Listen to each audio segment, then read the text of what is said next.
सफ़र इंसानी ज़िंदगी का लाजमी हिस्सा है। सफ़र के बारे में अरबी के दो मक़ूले बड़े मशहूर हैं। अस्सफ़रु क़ित्अतुम मिनल अज़ाब, कि सफ़र ये मुशक्क़त, अज़ाब और मुसीबत का एक टुकड़ा है। और दूसरा मक़ूला कि सफ़र जो है ये कुछ हासिल करने का एक वसीला और सबब है। इन दोनों मक़ूलों को देखते हुए इस बात का तो अंदाज़ा बखूबी हो गया कि सफ़र जो है ये इंसानी ज़िंदगी का लाजमी हिस्सा है।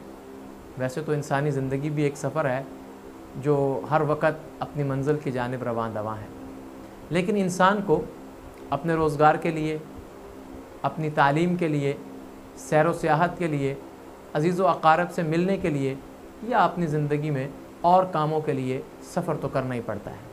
लेकिन सफ़र मामून और महफूज हो, ये हर इंसान की ख्वाहिश होती है।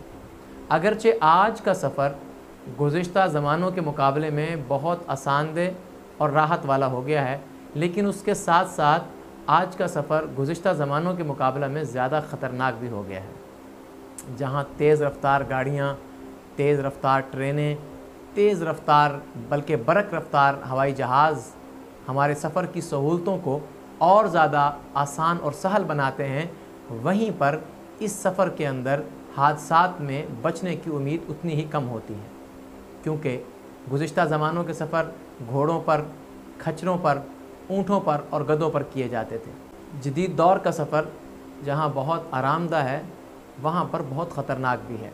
आए दिन हमें रोडों पर ऐसे हादसात देखने को मिलते हैं कि इंसानी तबीयत सफ़र से वहशत खाने लगती है और इंसान ये सोचता है कि आज के बाद मैं तो कार, गाड़ी, बस, ट्रेन का सफ़र नहीं करूँगा। और जहाज़ में भी हमें ऐसे ऐसे हादसात सुनने को मिलते हैं कि इंसान उससे वहशत ज़दा हो जाता है। लेकिन क्या करें, इंसानी ज़िंदगी है, इंसान की ख्वाहिश से ज़्यादा इंसान की ज़रूरत जो है वो सफ़र से जुड़ी हुई है।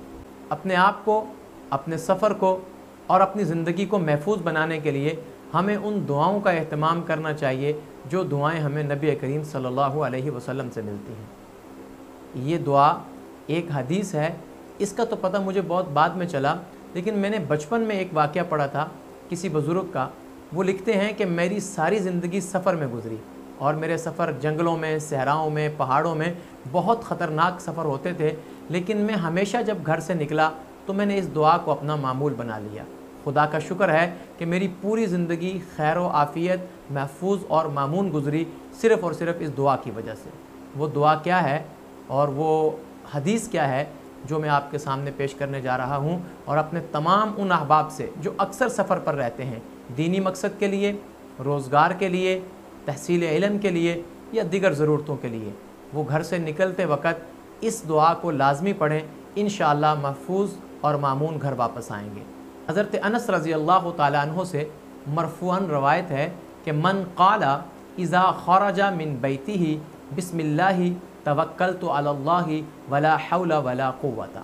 हज़रत अनस रज़ी अल्लाह ताला अन्हु फरमाते हैं कि जो शख्स अपने घर से निकलते हुए ये दुआ पढ़ लेता है तो फरमाया युक़ालु लहू, उसको इस दुआ के पढ़ने पर कहा जाता है, यानी एक फ़रिश्ता उसे कहता है, हुदीता व कुफ़ीता व वुक़ीता व तुनहा अन्हु शैतान, कि उसको अल्लाह के रास्ते की तरफ हिदायत दे दी गई और उसका बोझ उठा लिया गया और उसके दुश्मन को उससे हटा दिया गया। हुज़ूर नबी करीम सल्लल्लाहु अलैहि वसल्लम इरशाद फरमाते हैं, जब कोई बंदा ये दुआ पढ़ता है तो एक फ़रिश्ता उसे पुकार कर कहता है, तुझे राह हक़ की तरफ हिदायत दी गई, तेरा भार उठा लिया गया और तुझे दुश्मन से महफूज कर दिया गया है।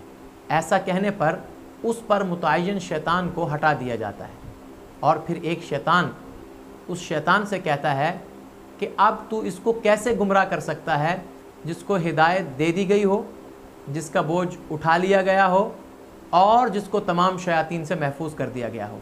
अब तेरी कोई भी चाल और कोई भी दाव इस पर नहीं चलेगा। ये अमल कितना मुजर्रब है, जैसा मैंने शुरू में आपको बताया कि एक बुज़ुर्ग फरमाते हैं कि मेरी सारी ज़िंदगी सफ़र में गुजरी। इसी तरह मुझे तकरीबन 20 से 25 साल कमोबेश गुज़र गए कि मैंने हमेशा इस अमल को अपना मामूल बनाया, और अल्लाह का लाख लाख शुक्र है, मुश्किल से मुश्किल तरीन सफ़र भी अल्लाह ने खैरियत और आफ़ियत के साथ मुकम्मल फरमाए। और ज़िंदगी में बहुत से हादसात भी हुए, लेकिन वो हादसात ऐसे थे کہ حادثہ ضرور تھا لیکن اللہ تعالیٰ نے اس سے ایسے محفوظ رکھا کہ جیسے کوئی خاص اللہ کی طرف سے کرم اور معجزہ ہوا ہو کہ ہم اس میں محفوظ کر دیے گئے ہوں۔ تو اس لیے میں اپنے تمام دوستوں کو یہ کہوں گا کہ سب سے پہلی بات تو یہ دیکھیں کہ یہ مجرب عمل کسی بابے جی نے نہیں بتایا، کسی بزرگ نے، کسی عامل نے، یا میں آپ کو نہیں بتا رہا، اگرچہ یہ میرا مجرب ہے لیکن اس عمل کے بتانے والے حضرت انس رضی اللہ تعالی عنہ ہیں، اور وہ کہاں سے بتا رہے ہیں؟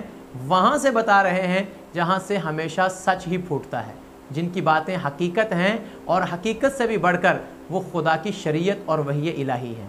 معزز دوستو، امید کرتا ہوں کہ آپ اس دعا کو اپنا معمول بنائیں گے اور ان دوست احباب کو بھی یہ دعا شیئر کریں گے جو اکثر سفر میں رہتے ہیں، تاکہ ہم اپنے سفر کو زیادہ سے زیادہ محفوظ اور مامون بنا سکیں۔ اللہ تبارک و تعالی ہمیں زندگی کے ہر پہلو پر حضور نبی کریم صلی اللہ علیہ وسلم کے عطا کردہ اعمال اور عطا کردہ دعائیں پڑھ کر اپنی زندگی کو دین اور سنت کے مطابق بنانے کی توفیق عطا فرمائے۔ السلام علیکم ورحمۃ اللہ وبرکاتہ۔